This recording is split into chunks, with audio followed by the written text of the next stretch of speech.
Boo!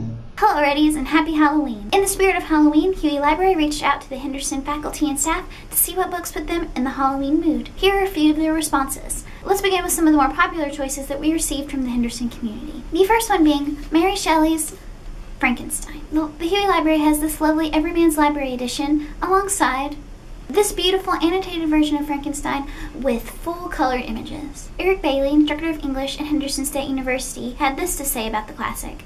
Mary Shelley's famous novel is more interesting than any movie ever made about it. Written by a woman the age of most of our college students, Frankenstein is a wonderful exploration of the nature of evil and the consequences of the irresponsible use of knowledge. Considered by many to be the first science fiction novel, Mary Shelley's Frankenstein has sparked countless stories of mad scientists and monsters and continues to inspire, illuminate, and entertain audiences today. Our next choices also came from instructor Eric Bailey and the director of the BGS program, Professor David Evans. And that is an obvious one, the work of Edgar Allan Poe. Professor Evans specifically chose Fall of the House of Usher, Telltale Heart, Cask of Amontillado, and Murders in the Rue Morgue. Eric Bailey stated, "Nobody sells The Season of Darkness like Poe. Just open the books and let Poe do the rest." The next popular choice was Dracula. Eric Bailey, English instructor, shared this about the novel. Bram Stoker's epistolary novel is perfect for members of a modern audience who enjoy blogs, tweets, and Facebook posts. Following the letters, captain logs, and diary entries, we come to know the tale of this mysterious demonic Count Dracula. It is a great Halloween adventure. Since we are on the topic of vampires, Miss Pam Perez from Huey Library Circulation stated that one of her favorite Halloween books was Anne Rice's The Vampire Lestat. The library has this lovely novel, but Huey Library also has the graphic novelization as well. Next, from Dr. Clinton Atchley, professor of English, he recommends Psycho by Robert Bloch. He stated, "If you thought the movie was scary, try reading this by yourself at night." Unfortunately, Huey Library does not currently have a paper copy of this novel, but you can make a request for it at the Interlibrary Loan Department.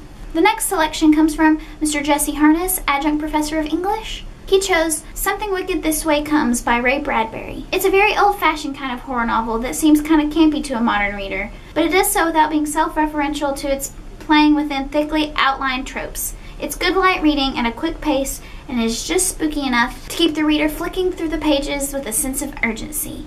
This title is also available via request through the Interlibrary Loan. Our next response came from Katrina Rogers from the Interlibrary Loan Department here at Huey Library, and she chose The Monstrumologist. This book can be found in Huey Library's Young Adult section. I enjoyed The Monstrumologist by Rick Yancey. I found it horribly entertaining, with man-eating monsters, graveyard scenes, mad scientists, and an assortment of interesting characters. Now we've reached the Stephen King portion of the video. These were the 4 books by Stephen King that were mentioned and recommended for Halloween reads. We have The Shining, The Stand, Salem's Lot via request from the Interlibrary Loan, and the audiobook version of It. I would like to conclude with Dr. Atchley's second recommendation of Eve Bunting's picture book Scary, Scary Halloween, also available via request the Interlibrary Loan. He shared this sweet anecdote. When my daughter was around 2 years old, this was her favorite book. I must have read it to her hundreds of times. She had the whole thing memorized and would sit with it for hours, turning the pages and saying the words as if she were reading it herself. Of course, I still have the book even though she's 25. This video was a joy to make. I myself am personally not a big reader of the horror genre, so the making of this video added quite a few books to my reading list. I hope that it did the same for you. I am reading, but hopefully I'm done reading by the time you see this, In Cold Blood by Truman Capote to get in the Halloween spirit. What are you planning on reading, or what did you read for the Halloween week? We at Huey Library hope you have a safe and spooky fun Halloween. Thank you for watching.